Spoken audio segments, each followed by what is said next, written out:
Ya, untuk melihat kebenaran daftar Elohim ini kita harus kembali ke akar pola Ibrani yang benar. Ya, jangan pernah lupa, itulah kuncinya sehingga kita bisa melihat kekayaan yang ada di dalamnya. Dan di dalam akar pola Ibrani yang benar ini kita mendapatkan kekayaan yang luar biasa. Sedangkan di luar akar pola Ibrani yang benar itu miskin adanya. Ya, saya pilih yang kaya saja karena diperkaya terus sampai masuk di dalam Shamayim, ya, masuk dalam rapture luar biasa, ya, dan mendapatkan rewards yang luar biasa dan kekal untuk selama-lamanya. Jadi saudara harus memilih pilihan di tangan saudara masing-masing, ya, pola akar Ibrani atau di luar akar Ibrani. Baik, kita akan melihat kebenaran daftar Elohim mengenai kusta, ya.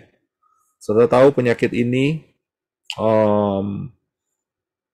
merupakan satu penyakit yang sudah cukup kuno, ya, atau cukup ancient, ya, cukup lama sekali.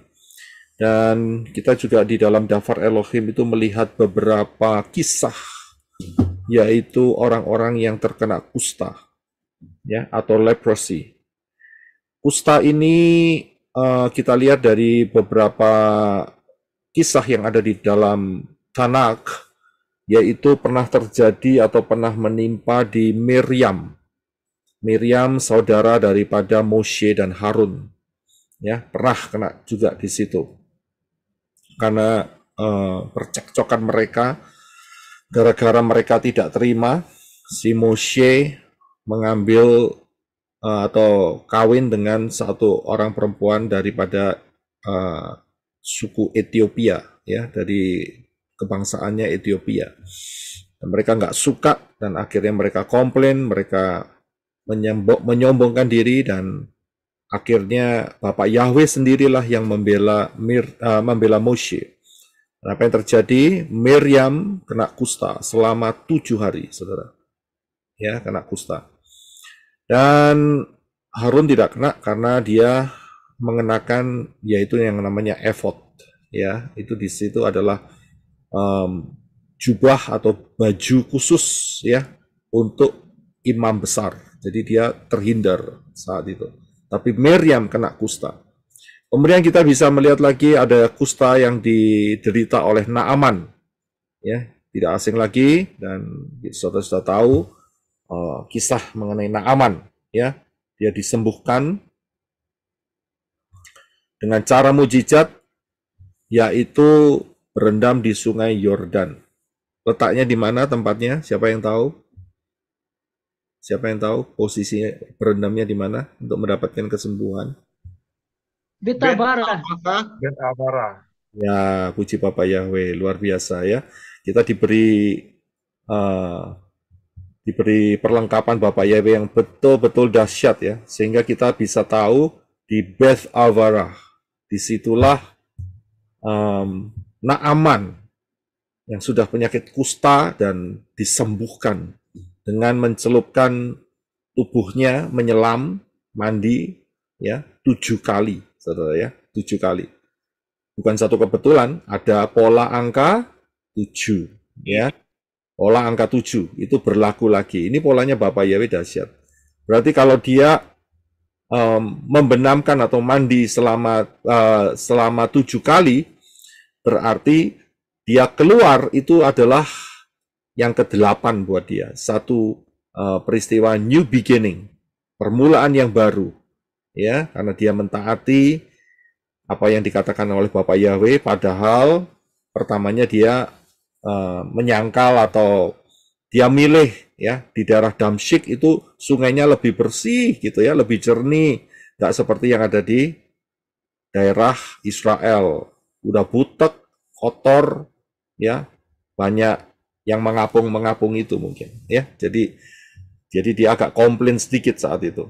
Ya, dari sinilah ternyata dia cukup merendahkan hatinya karena dikasih tahu. Nah, ini dia. Dikasih tahu oleh ajudannya, coba Bapak pikir, kalau si Nabi itu kasih sesuatu yang lebih sulit, ya, pasti Bapak mau melakukannya. Wong ini cuma mandi celup-celup gitu aja 7 kali. Ya kalau ada yang mengapung-mengapung itu ya dihindari begitu aja. Pokoknya kan 7 kali begitu, ya kan. Ya, kalau sudah terhindar kan pasti lewat ya sudah begitu kan. Yang penting kan sudah sembuh dan betul saudara. Untungnya dia nurut. Ya, dia tidak menghiraukan apa yang terapung itu ya. Dan kemudian dia mandi 7 kali dan terbukti dia mendapatkan kulitnya seperti bayi, saudara. Luar biasa karya Bapak Yahweh. Ya, ya itu dahsyat. Nah, selain daripada itu kita juga ada banyak peristiwa kusta ya. Ada banyak peristiwa kusta dan kemudian juga di zaman Yeshua. Ya, di zaman Yeshua menyembuhkan beberapa kali, 2 kali at least. Ya. Yang satu ada 10 orang sakit kusta dan satu kembali, yang kembali itu orang Samaria. Ya, ada juga yang cuman ada 1-2 orang ya, dia minta kesembuhan dan Yeshua menjamahnya dan sembuh, saudara. Ini penyakit terus terang penyakit kuno, saudara, dan kita harus tahu ya, saat zaman itu loh ya, itu nggak ada obatnya, saudara. Dan sering kali dikonotasikan bahwa ini penyakit yang berhubungan dengan kutuk. Ya, ya terbukti ya, peristiwa Miriam itu Bapak Yahweh sendiri yang membela si Moshe sehingga saat hukuman itu diberikan ya itulah kutuk ya, sehingga Miriam terkena kusta saat itu. Ada lagi yang juga satu raja yang sombong setelah dia diberkati oleh Bapak Yahweh, Raja Usia, ya, sombong dan kemudian dia juga mencoba untuk membakar pedupaan di kemah suci yang bukan hak sebagai raja, tapi karena dia menjadi sombong dan akhirnya dia diusir dari sana karena kena kusta juga. Jadi kusta ini udah penyakit lama sekali, tidak ada obatnya, ya, dan mengerikan sekali, ya, mengerikan sekali. Nah, kita akan coba lihat selanjutnya. Untuk hari ini, kusta itu ternyata sudah diselidiki oleh banyak peneliti. Saya tidak bicara soal penyakit kusta, kan, tetapi saya berikan sedikit background-nya saja. Sehingga ternyata penyakit kusta ini bisa disembuhkan, saudara. Nah, ya, tapi ada beberapa penyebab yang disebabkan karena kusta, yaitu yang pertama yang disebutkan dari website ini ya, dikatakan bahwa bersentuhan dengan hewan penyebar bakteri kusta. Ya, bakteri kusta itu adalah Mycobacterium leprae, ya. Itu namanya bakteri, bukan virus ya. Beda ya, virus dan bakteri itu beda. Nah, itu ditularkan ya oleh binatang yang bisa membawa bakteri itu, yaitu armadillo. Saudara tahu armadillo itu gambarnya sebelah kanan bawah. Bahasa Indonesianya apa itu armadillo? Mungkin karena saudara Terenggiling. Iya. Ya, terima kasih. Jadi armadillo itu Indonesianya adalah terenggiling. Jadi kalau saudara pas lagi mungkin jalan-jalan atau vacation atau pergi ke daerah-daerah tertentu dan kelihatan binatang ini, lebih baik saudara jangan macam-macam begitu aja ya. Jangan kok lucu ya saudara terus pegang-pegang dan wah bahaya saudara. Ya lebih baik hindari saja ya. Atau kemudian saudara kepingin gendong dan kepingin selfie, wah lebih baik sudahlah ya. Jangan mikirin yang seperti itu. Fokus kepada rapture aja. Ya, jadi hati-hati dengan terenggiling ya, dengan terenggiling. Ya, binatang ini ternyata ditemukan beberapa kali dan 50% lebih oleh peneliti diteliti bahwa binatang ini membawa bakteri Mycobacterium leprae ya, jadi hati-hati. Kemudian juga ada yang tertular gara-gara menetap atau berkunjung di daerah yang banyak penyakit kustanya ya, jadi bisa tertular di situ. Dan kemudian juga bisa karena imun sistemnya nggak cukup kebal sehingga terjadi transfer ya, sehingga bakteri ini bisa tumbuh ya karena sistem imun seseorang itu lemah begitu ya. Nah, ternyata kusta ini gejalanya atau perkembangannya ya itu tidak segera gitu ya tersentuh kemudian seminggu atau besoknya gitu kemudian jadi kusta, tidak. Ternyata diselidiki ya, itu range-nya, inkubasinya, masa inkubasinya itu bisa antara 40 hari sampai 40 tahun. Ya. Jadi selama puluhan tahun itu tidak ada ya tanda-tandanya. Akan tetapi tiba-tiba satu hari mulailah bermunculan begitu. Ya. Jadi ada yang bilang 20 tahun atau lebih, ada yang sampai 40 tahun. Pertamanya tidak kelihatan, saudara. Ya, pertamanya tidak kelihatan. Ya, jadi ada juga yang 3 sampai 5 tahun baru timbul gejala-gejalanya. Ya, jadi range-nya itu banyak sekali. Tidak seperti kena flu ya, yang satu bersin di satu bemo atau di apa itu namanya di halte bis, kemudian semua pada ketularan semua begitu ya. Tidak seperti itu. Jadi bakteri ini itu dia tergantung daripada kekuatan tubuh manusia masing-masing. Ada juga kekuatan tubuh manusia yang begitu kena bakteri ini langsung mati. Ada juga, ya seperti itu. Tetapi yang cukup uniknya penyakit ini itu bisa mencapai masa inkubasinya itu sampai 40 tahun, saudara. Tidak ketahuan apa-apa. Begitu sudah cukup banyak baru ketahuan. Ya.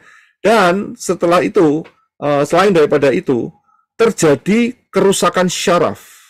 Ya, jadi kerusakan syaraf yang menyebabkan orang tersebut secara fisik kehilangan daripada indera perasanya dia. Ya, jadi tidak bisa merasakan merasakan panas atau dingin. Nah, itu berbahaya sekali. Kulitnya akhirnya apa yang terjadi? Kok tiba-tiba jarinya hilang begitu, saudara. Ya, entah ketinggalan di mana itu, saudara. Atau juga tulang rawannya itu hancur. Ya, sehingga saudara bisa lihat banyak kasus daripada lepra itu tangannya nggak sempurna, jari-jarinya nggak sempurna. Bahkan ada yang bisa menyebabkan kebutaan, ya, alisnya rontok dan banyak hal lagi. Ya, nah, untuk tahun-tahun kita, hari-hari kita sekarang ini, ternyata lepra atau kusta ini bisa diobati, asal ketahuan dan bisa diobati. Dan diobatinya itu nggak seminggu 2 minggu, saudara, bisa sampai 2-3 tahun, saudara. Ya, tetap harus continue, ya, sehingga tidak terjadi kerusakan yang parah begitu ya. Tapi kalau sudah rusak ya tidak bisa kembali lagi, saudara. Ya, cuman dicegah supaya tidak menjalar lebih jauh lagi. Ya, itu untuk lepra. Ya, nah, leprosi ini kalau kita lihat di dalam Daftar Elohim itu memang cukup kuno, ya, sejak zaman Moshe itu baru tertulisnya ada di sana gara-gara peristiwa Miriam. Tapi sebetulnya kerusakan daripada yang disebabkan oleh bakteri yang satu ini sebetulnya sudah cukup lama sekali ya, cukup lama sekali. Ya, nah karena saat itu memang tidak ada obatnya, ya mau nggak mau mereka menyerah ya, dan mereka hanya menunggu mujizat daripada Bapa Yahweh. Seperti Naaman, seperti 10 orang kusta yang di zaman Yeshua, ya, menunggu mujizat. Tapi dalam hal ini sebetulnya apa yang diajarkan Daftar Elohim mengajarkan ada kusta yang dituliskan ya penanganannya di dalam kitab Imamat, berarti di dalam Torah. Nah, kalau kita bisa melihat hal ini, berarti dalam hal ini bukan berbicara soal secara fisik saja. Karena secara fisik, hari-hari ini sudah ditemukan obat-obat antibiotik, anti-inflammatory, ya, sehingga untuk mencegah, menghancurkan daripada bakteri-bakteri lepra tadi. Nah, karena ditulis di dalam Imamat, di dalam Torah, maka mempunyai pengertian yang jauh lebih dalam daripada hanya secara fisik. Ya, jadi ada makna yang Bapak Yahweh taruh supaya saudara dan saya betul-betul paham akan lepra ini, akan kusta ini. Ya, saudara jangan GR.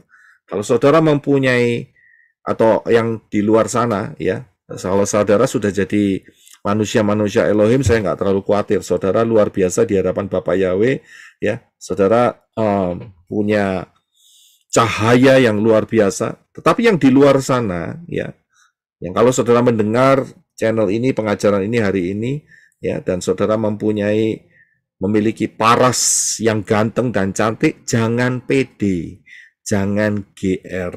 Apa itu GR atau PD? Siapa yang tahu? Gede rasa dan jangan terlalu percaya diri. Iya, terima kasih, Brisco ya. Terima kasih. Jangan gede rumangsone, ya. Jangan GR atau jangan percaya dirinya berlebih-lebihan. Saya harus kasih tahu di hadapan manusia, ya, di mata jasmaniah manusia, mungkin ya memiliki paras yang cantik. Akan tetapi di hadapan Bapa Yahweh, di kacamata sudut pandang Bapa Yahweh, itu kena lepra. Ya, kena lepra. Jadi yang mendengar hal ini, kalau saudara masih belum masuk di dalam hitungan, ya, orang-orang pilihan, 5 anak darah yang bijaksana, jangan pede, saudara. Di hadapan Bapak Yahweh, ya, paras saudara-saudara semua itu seperti orang kena kusta, kena lepra, ya. Saudara tahu lepra ini satu penyakit yang membusukkan jaringan daripada daging, ya. Jadi bisa bau, saudara. Jadi jangan merasa saya bisa beli minyak wangi, ya, berdrum-drum. Tapi saya harus kasih tahu, selama saudara menolak dafar Elohim, menolak kebenaran dafar Elohim, di hadapan Bapa Yahweh tidak lebih dari sebongkah tubuh yang kena kusta. Ya, tidak lebih dari sebongkah tubuh yang kena lepra. Itulah di hadapan Bapa Yahweh. Ya, nah kita akan masuk yang paling berbahaya mengenai lepra ini atau kusta ini. Ya, apa yang kira-kira berbahaya dari kusta ini? Yaitu adalah spiritual leprosy. Ini yang Bapak Yahweh mau taruh supaya saudara dan saya paham, supaya siapa yang mendengarkan hari ini supaya paham. Secara jasmani mungkin ada orang yang kena lepra, tetapi orang-orang tersebut percaya kepada Bapak Yahweh dalam Yeshua HaMashiach. Saya bilang bersyukur. Itu anugerah yang luar biasa. Secara fisik mungkin ada jari-jari yang hilang, tetapi di hadapan Bapak Yahweh, karena saudara telah menerima Bapak Yahweh dalam Yeshua, maka jaminan keselamatan dan saudara akan menerima tubuh kemuliaan saat rapture terjadi. Ya, dan tubuh kemuliaan itu tidak ada jari-jari yang hilang lagi. Masalah terbesar adalah bagi yang menolak keselamatan yang disediakan oleh Bapak Yahweh. Saudara masuk di grup yang namanya spiritual leprosy. Ya, jadi roh saudara kena yang namanya spirit lepra atau spirit kusta ini. Secara fisik mungkin saudara gagah, secara fisik mungkin saudara cantik dan ganteng, akan tetapi di hadapan Bapa Yahweh, sekali lagi saya harus katakan, saudara tidak lebih dari orang yang kena kusta parah dan berbau busuk. Ya, inilah yang dilihat oleh Bapak Yahweh. Yang dilihat Bapak Yahweh itu kekal, karena itu kita harus memperhatikan hal yang kekal. Nah, apa itu spiritual leprosy? Ya, kenapa orang tidak menyadari hal ini? Ya, karena itu saya beri tema hari ini, kamu kena lepra, sadarkah? Ya, kita akan baca ayatnya yaitu di dalam Matius 13 ayat 14 sampai 15. Silakan Brother Renov. Maka pada mereka genaplah nubuat Yesaya yang berbunyi, kamu akan mendengar dan mendengar, namun tidak mengerti. Kamu akan melihat dan melihat, namun tidak menanggap. Sebab hati bangsa ini telah menebal, dan telinganya berat mendengar, dan matanya melekat tertutup, supaya jangan mereka melihat dengan matanya dan mendengar dengan telinganya dan mengerti dengan hatinya, lalu berbalik sehingga aku menyembuhkan mereka. Iya, terima kasih. Nabi Yesaya telah bernubuat maksud saya. Ya, kamu mendengar tapi kamu tidak mengerti. Kamu melihat tetapi kamu tidak menanggap, tidak paham. Mengapa? Karena hati bangsa ini telah menebal dan telinganya berat untuk mendengar, matanya melekat tertutup. Menebal terhadap apa? Telinganya berat untuk mendengar apa? Dan matanya melekat tertutup untuk tidak mau melihat apa? Yang pasti adalah tidak mau melihat dafar Elohim dengan pola yang benar. Ya, sehingga mereka seperti melihat tetapi tidak nangkep, saudara. Ya, ada selubung dalam pikiran mereka. Karena mereka terlalu mengambil keputusan ya, belum ya, sudah mengatakan sesat. Belum sudah mengatakan ini nggak benar. Ya, pengajaran palsu dan sebagainya. Nggak mau diselidiki fondasinya, sudah mengeluarkan kalimat-kalimat yang menutup kemungkinan untuk malaikat Bapak Yahweh yang membawa pengertian itu bisa memberikan pengertian. Saya lihat banyak, saudara, ya, banyak hal ini, dan juga saya bisa melihat di komen-komen ya. Sudah dikasih tahu nama juru selamat yang benar itu Yeshua. Ya sih ngotot aja, saudara. Masih bikin komen untuk supaya, saya nggak tahu ya, bikin sensasi atau gimana ya, untuk bisa ngasih tahu bahwa nama Yesus itu juga bisa diterima. Loh, saya sudah berulang-ulang loh, sudah katakan tuh, nggak kurang-kurang ya, mengatakan bahwa nama Yeshua adalah yang benar. Yesus itu bukan nama. Nah, orang tersebut ya selalu mempunyai argumen. Nah, dari sini kita bisa melihat dia melihat tapi tidak melihat. Dia mendengar tapi tidak bisa paham. Kenapa? Karena hatinya menebal. Pertamanya masih tipis, saudara. Tapi tambah lama, karena actionnya dia menolak dafar Elohim, akhirnya tambah lama tambah tebal. Tambah lama tambah tebal. Dan apa yang terjadi? Syaraf spiritualnya mati. Mati. Jadi, buat orang-orang seperti itu, itulah yang disebut spirit atau roh kusta. Kena kusta dia. Dikasih tahu kebenaran, mendal terus, saudara. Ya sudah, ya ujung-ujungnya ya 3M nanti. Ya, saudara tahu ya. Nah, jadi saudara harus paham akan hal ini. Hati-hati. Nah, kalau kita lihat penyebab daripada yang di atas ya, di website itu ngomong ya, penyebab ya, salah satunya ya, ada sebagian kecil, kenapa kok sampai bisa terjadi terkena kusta, itu karena menetap dan berkunjung ke kawasan yang penuh dengan orang-orang kusta. Ya, alias di dalam kerohanian, orang-orang ini seperti apa? Seperti bergaul ya dengan pergaulan-pergaulan yang buruk. 1 Korintus 15:33. Dikatakan, jangan tersesat. Pergaulan yang buruk merusakkan kebiasaan yang baik. Saya bisa lihat di sini. Pergaulan itu sama kalau saudara bergaul di daerah orang-orang yang tidak takut akan Bapak Yahweh, akan tertular. Spirit itu bisa melompat.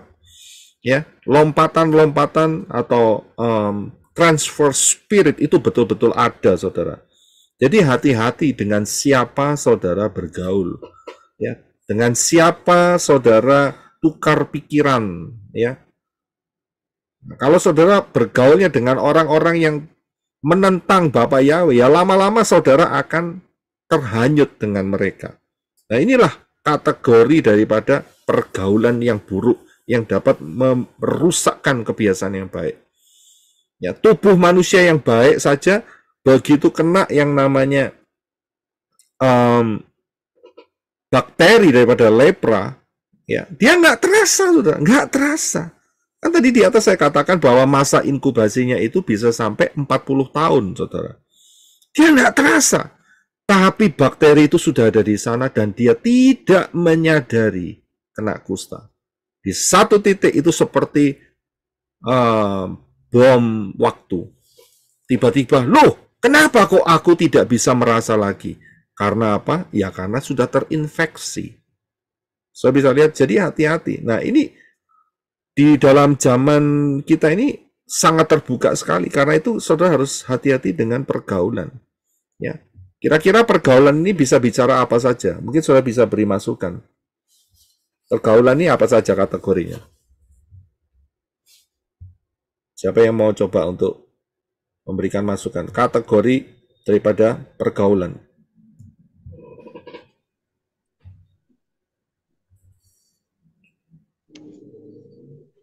Pertemanan, Pak. Ya, satu-satu ya. Gimana? Contohnya, gabung orang yang suka minum-minum, mengonsumsi obatan terlarang atau free sex, merokok, atau yang pelangi-pelangi itu. Iya, terima kasih Brisco. Ada lagi? Terima kasih Brisco. Ibadah campur-campur, Pak. Ibadah campur-campur, oke. Terima kasih Pak Budiman. Ada lagi? Lingkungan pertemanan, Pak. Hubungan pertemanan, ya. Ada lagi?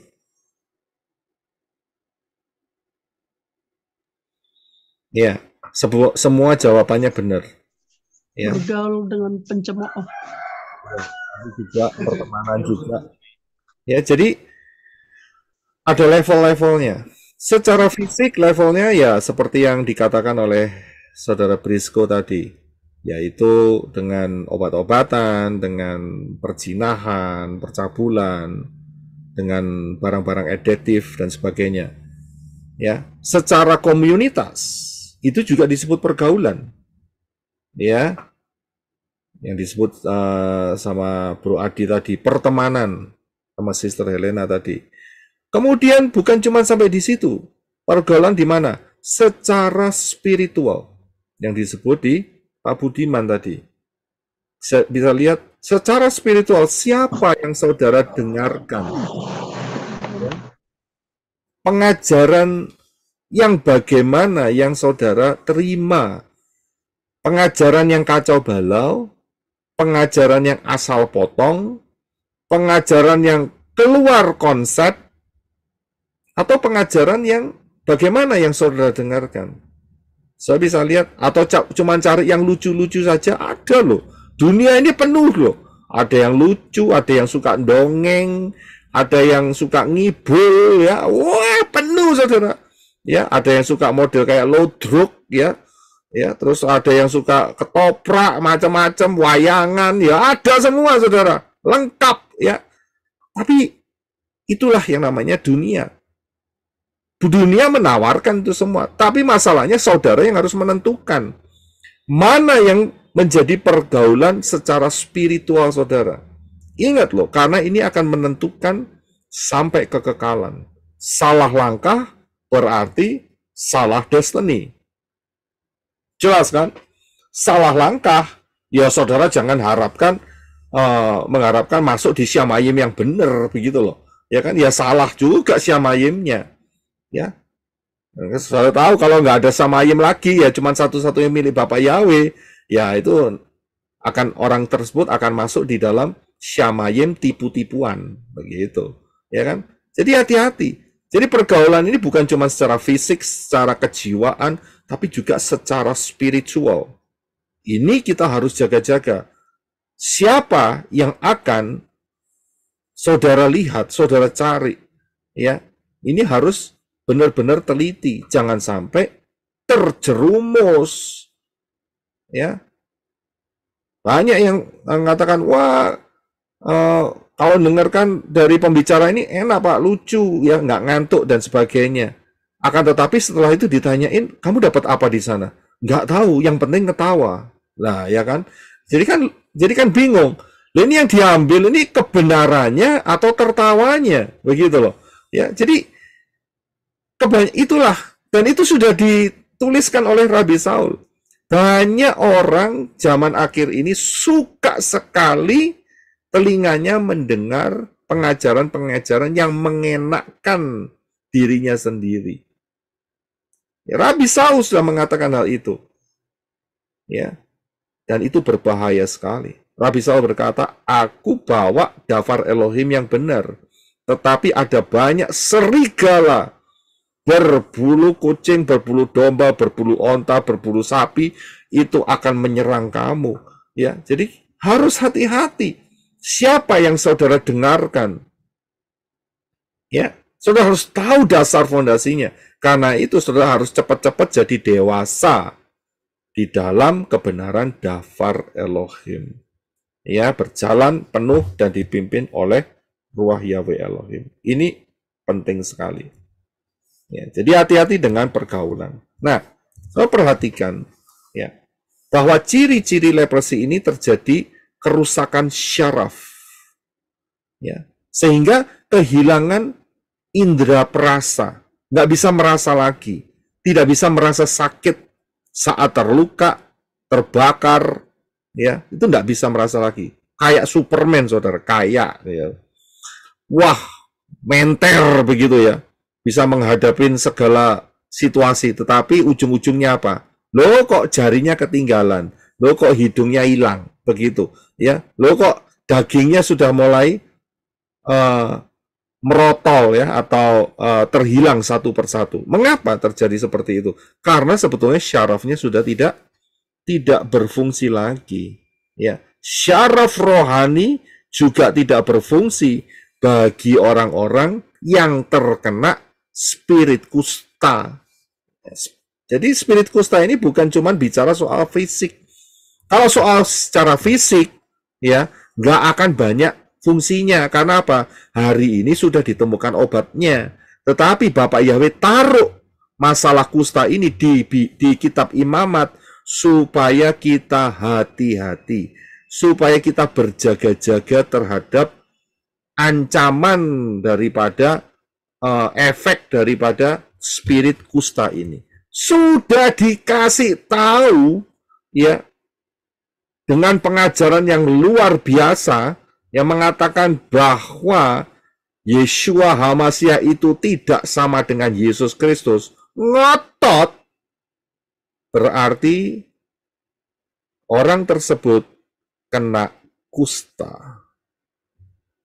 Nggak peduli saudara kaya, miskin, nggak peduli saudara punya rumah, tidak punya rumah, nggak peduli saudara cantik atau tidak cantik, saudara tidak mau menerima daftar Elohim yang benar, yaitu Yeshua HaMasyiah, yang lahirnya 15 Tisri, saudara tetap campur-campur, saudara tetap menolak, bahkan mengkombinasikan hybrid, berarti orang tersebut kena kusta. Ya, kena kusta. Ujiannya di mana? Gampang lihatnya. Kalau sudah saat Natalan, perhatikan aja. Ya. Kehilat atau gereja mana yang kalau tidak Natalan nyembah Yeshua, tapi saat Natalan digabung, saudara. Ya, digabung. Alasannya itu cukup rohani, saudara. Supaya bisa menjangkau jiwa-jiwa. Ya. Jangkau jiwa-jiwa itu bukan caranya itu pakai spirit kusta, saudara. Kelihatan. Saudara bisa lihat. Ini baru yang saya ambil ini. Tahun lalu, 25 Desember 2023. Ya. Itu jemaat apa itu?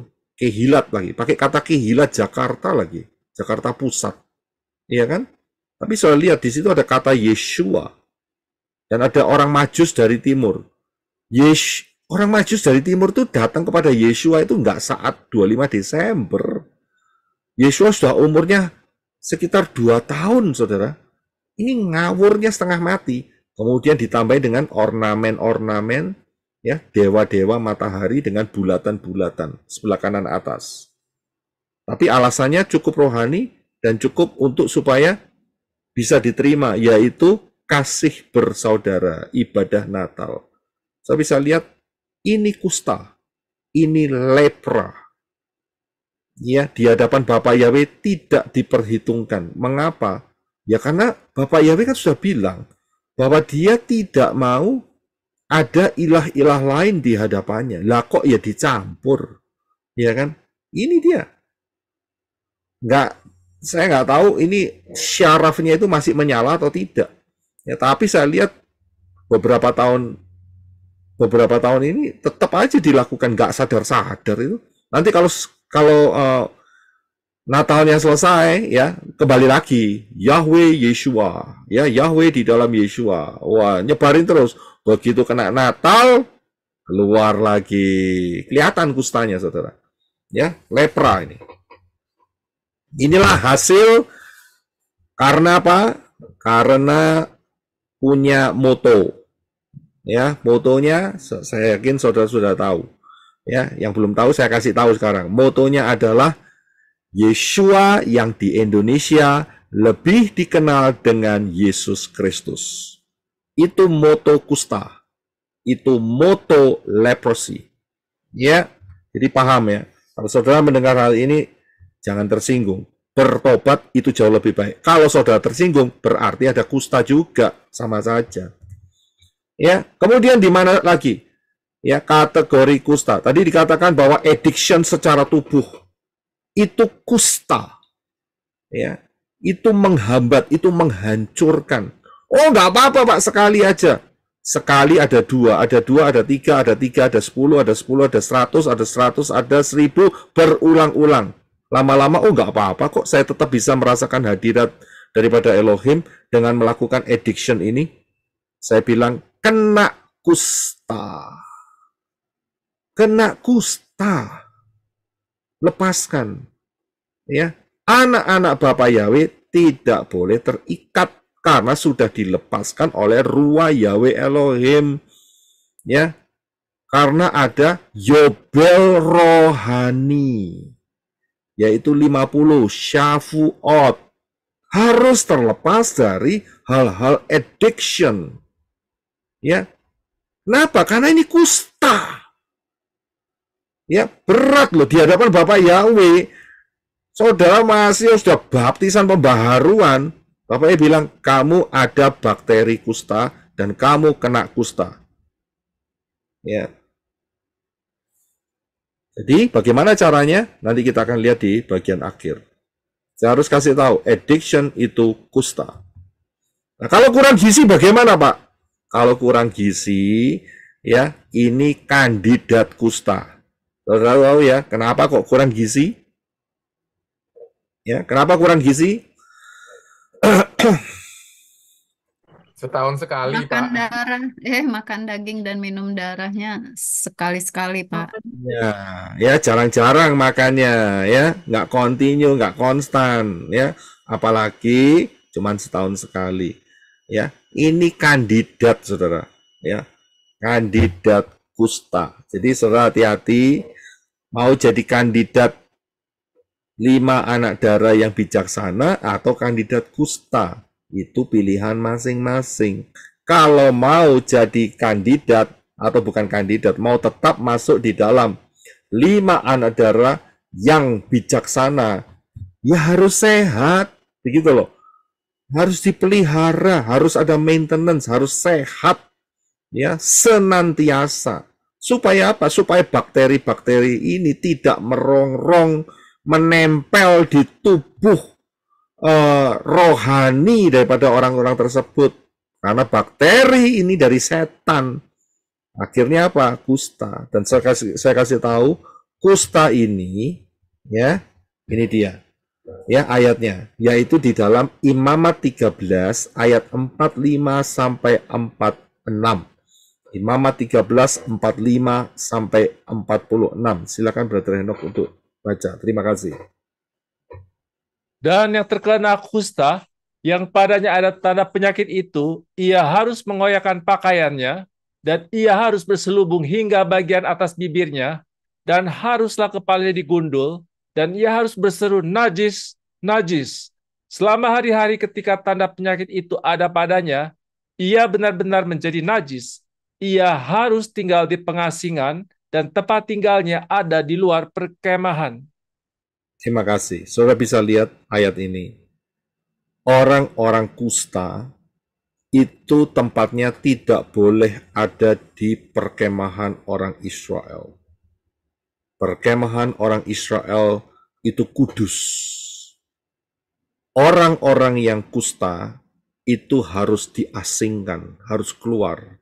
Dan dia harus berseru najis, najis, najis. Untuk mengingatkan dirinya adalah najis.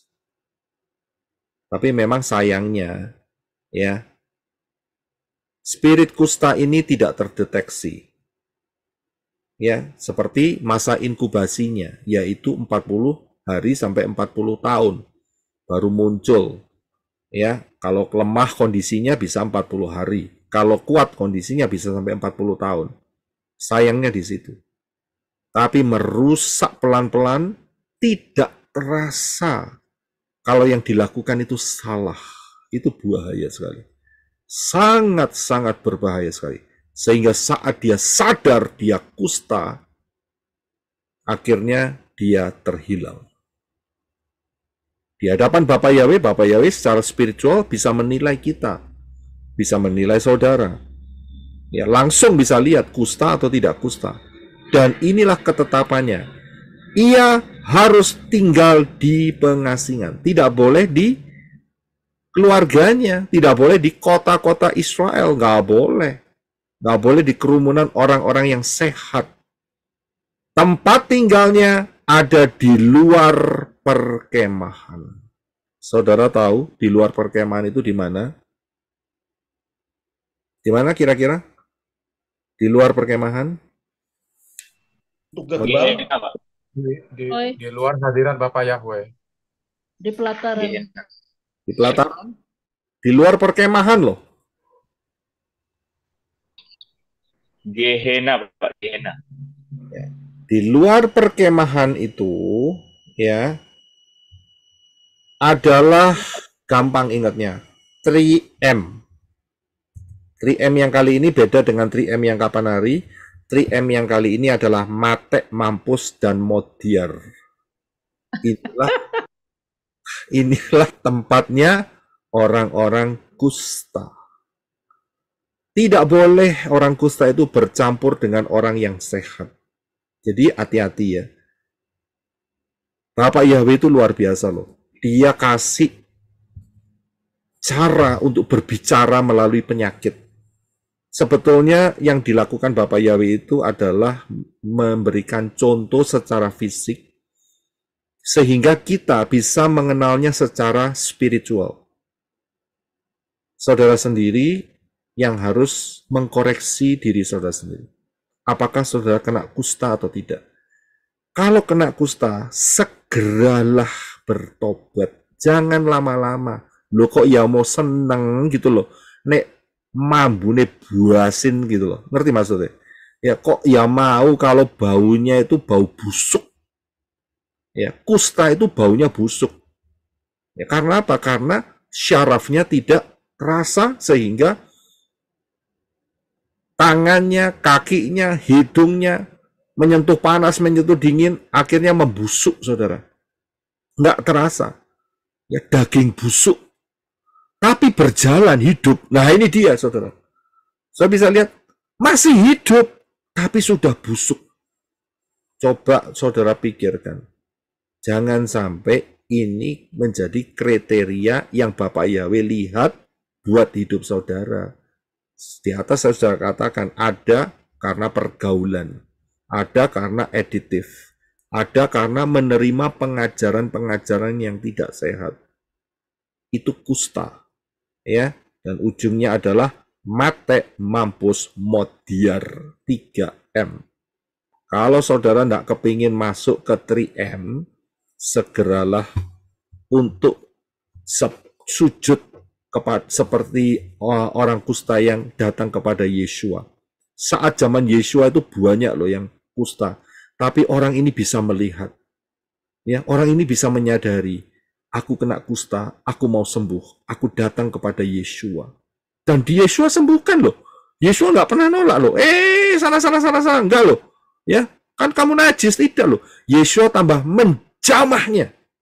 Ada yang Yesua jamah kustanya dan sembuh saat itu. Untuk yang 10, Yesua cuma memerintahkan saja, tidak menjamah. Tapi saat mereka berjalan, mereka sembuh. Untuk menunjukkan dirinya ke imam besar. Sembuh, saudara. Yesua sanggup memulihkan. Yesua sanggup menolong saudara yang keluar, maksud saya saudara keluar dari pergaulan-pergaulan yang jahat. Yesua mampu melakukan itu. Yesua juga mampu menolong saudara yang terikat dengan ikatan-ikatan aditif. Ya, apapun itu. Yesua juga berkuasa untuk meluruskan cara pandang dafar Elohim dengan baik dan benar. Yesua mampu itu semua. Kenapa? Karena Yesua tahu, kalau sampai orang-orang itu tidak mau disembuhkan, berarti 3M. Mate mampus modar. Ya. Saya bisa lihat di sini. Masalahnya adalah, apakah orang itu mau disembuhkan? Apakah orang itu menyadari bahwa dia kena kusta? Coba pikirkan baik-baik. Pahami. Kita akan melihat satu ayat, beberapa ayat lagi. Saat dulu kita adalah orang-orang yang belum masuk di dalam pilihan keselamatan. Banyak, ya hampir semua orang-orang yang terikat dengan kedagingan. Karena itu boleh dikategorikan sebagai kena kusta.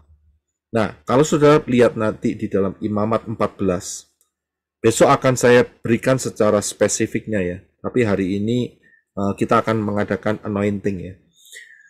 Besok kita akan mempelajari secara spesifiknya mengenai Imamat 14. Mengenai kusta. Kusta ini orang yang tahir, maksudnya dapat miracle, sembuh, datang kepada Bapak Yahweh, disembuhkan.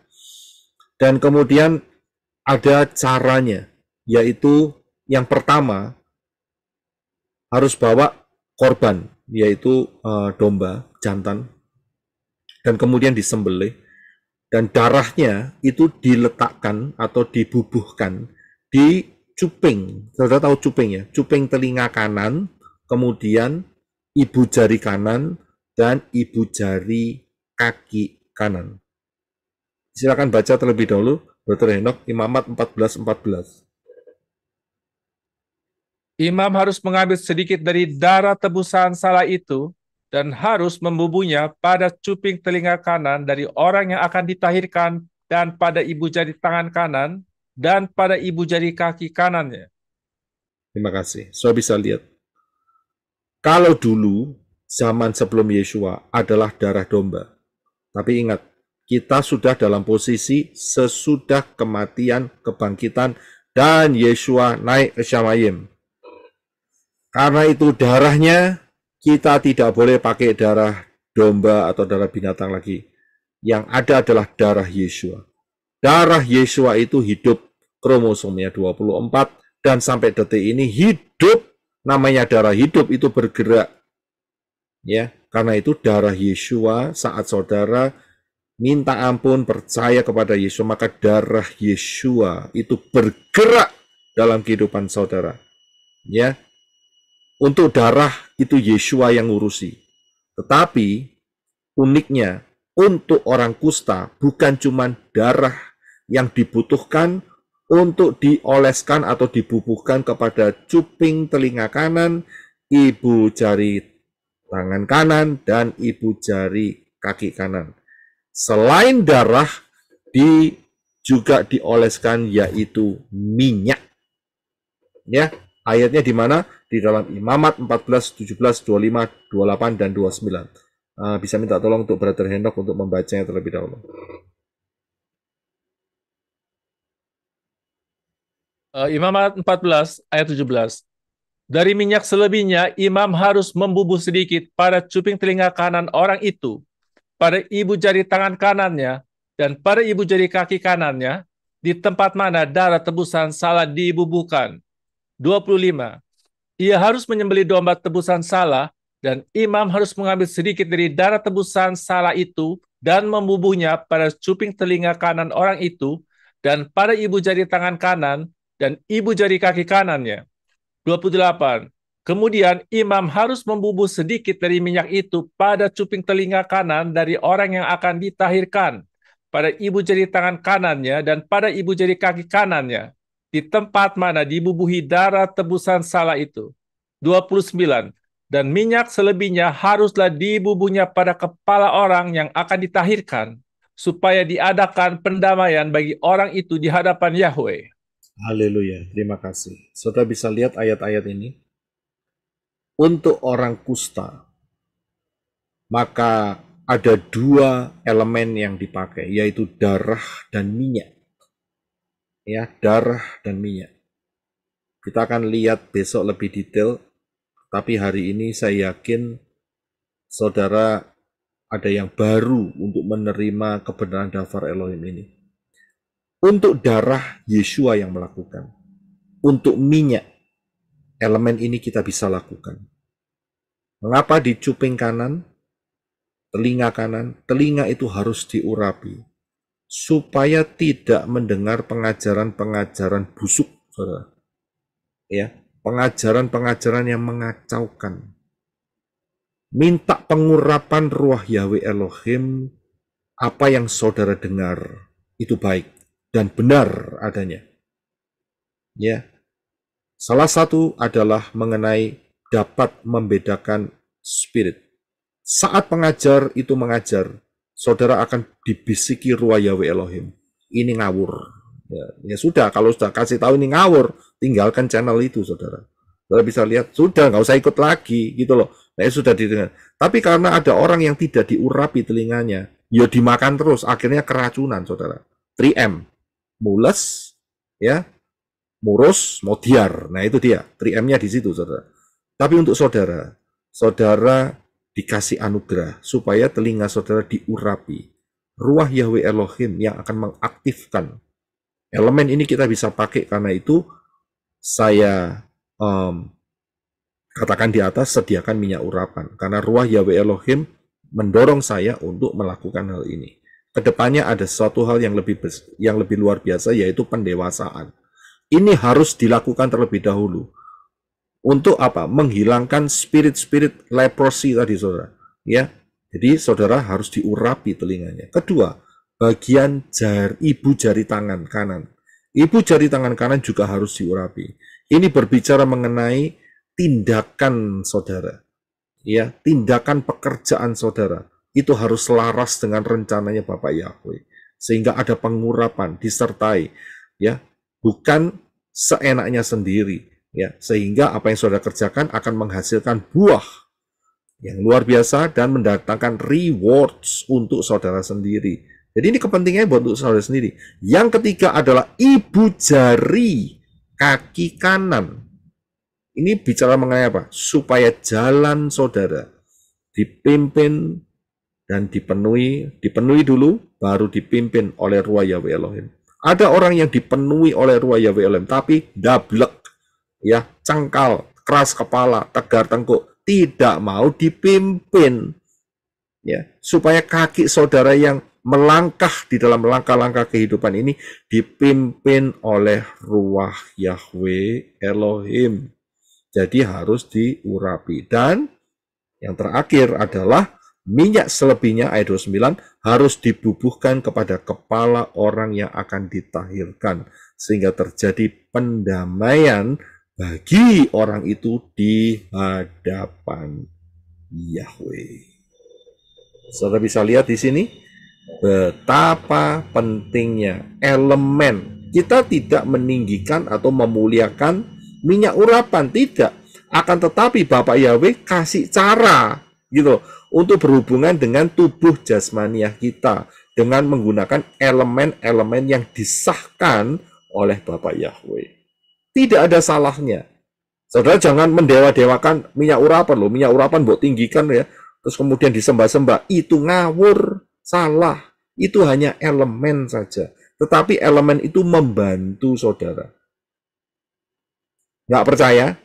Caranya, lihat apa yang dilakukan Rabi Saul. Rabi Saul ngusir setan pakai apa? Pakai sapu tangan. sapu tangan. Sapu tangan itu bisa dipakai. Terima kasih, Bosku. Sapu tangan loh. Karena apa? Karena dia hanya mungkin daerah situ, di daerah lain mungkin dia nggak sempat ke sana. Akhirnya sapu tangannya diberikan kepada orang itu. Dan sapu tangan itu ditaruh di kepala orang yang kerasukan setan. Lari setannya, saudara. Hilang setannya. Sapu tangan, saudara. Ya, jadi saudara bisa lihat elemen itu bisa dipakai.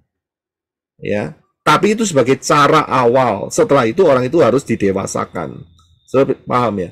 Jangan sampai terus aja sapu tangannya disimpan berpuluh-puluh tahun disembah seperti itu. Ngawur gitu. Ada seperti itu. Saudara tahu? Ada. Israel melakukan itu. Israel melakukan penyembahan terhadap elemen. Siapa yang tahu di sini sebelum saya akan bergabung dengan tim yang di Arizona? Baju efod, Pak. Satu baju efod. Ada yang bilang lebih lama dari baju efod. Ular tembaga. Ya, ular tembaga. Itu namanya Nehustan. Itu zamannya Yosia baru dihancurin. Zamannya Daud gak dihancurin. Zamannya Salomo gak dihancurin. Aneh kan? Bahkan itu disembah, saudara. Dan zamannya Yosia dihancurin itu. Ya, katakan ini salah, ini nggak boleh nyembah ular tembaga. Ular tembaga itu memang dipakai Bapak Yahweh saat zamannya Moshe. Jadi elemen itu tidak boleh disembah, begitu loh. Bisa dipakai, ya boleh dipakai, tetapi tidak untuk disembah. Amin. Persiapkan hati saudara, spirit saudara untuk menerima minyak urapan, pengurapan Ruach Yahweh Elohim di telinga kanan saudara, cuping tangan, cuping sebelah kanan, ibu jari dan juga ibu jari tangan dan ibu jari kaki. Ya, ini saya bilang ini penting sekali untuk langkah-langkah ke depan saudara dipimpin oleh Ruach Yahweh Elohim dengan menggunakan elemen-elemen ini. Amin. Haleluya. Kalau boleh saya tahu, ada yang nggak pernah yang menerima ini? Yang pernah diurapi? Saya Pak Roy. Pernah ya? Ya, beberapa waktu lalu, tahun lalu Pak Roy di awal-awal tahun. Ada Pak Roy mengurapi. Iya. Iya, haleluya. Ya. Yang lain belum pernah ya? Belum, Pak. Pak Roy sudah. Oh, ya. Oke. Ya. Baik, puji Bapak Yahweh. Kalau gitu ini akan lebih luas lagi, ya. Dan saat kita nanti menerima pengurapan itu, ya, saudara aktifkan virtual reality. Kemudian bisa diaktifkan untuk yang speak in tongue. Ini kesempatan luar biasa, saudara. Kan terakhir dikatakan kan bahwa minyak itu akan ditaruh di kepala. Minyak itu merepresentasikan Ruach Yahweh Elohim. Aktifkan saudara. Saudara jangan diam aja lihat begitu. Tidak, rugi. Saya bilang.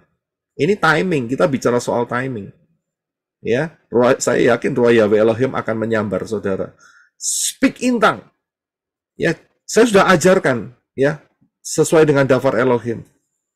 Kalau Ruach Yahweh Elohim kasih satu dorongan kecil saja, kecil aja. Ya, untuk mengatakan sesuatu, nggak usah malu terhadap diri sendiri, nggak usah bingung dengan kanan kiri, bicara, speak saja, keluarkan, ucapkan saja, ya, ucapkan saja. Itu cara startnya dari situ.